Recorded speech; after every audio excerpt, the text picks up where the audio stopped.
علاج مريض الروماتويد روشتة بنكتبها وروشتة بنقولها على أسلوب حياة. ولما باجي أتكلم دايما على أسلوب الحياة بقول للمريض بلاش نكد وزعل وقلق.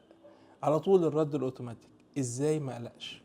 النهاردة روشتة امنع القلق لمريض الروماتويد.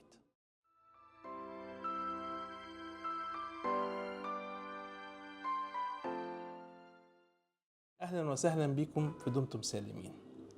ليه ابعد عن النكد والزعل والقلق؟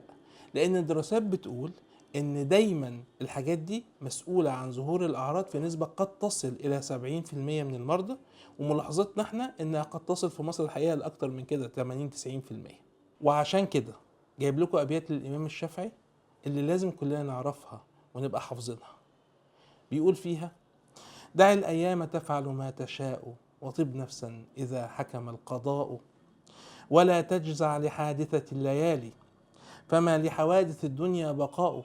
كله بيعدي كله بيروح، وكن رجلا على الأهوال جلدا وشيمتك السماحة والوفاء. ودمتم سالمين.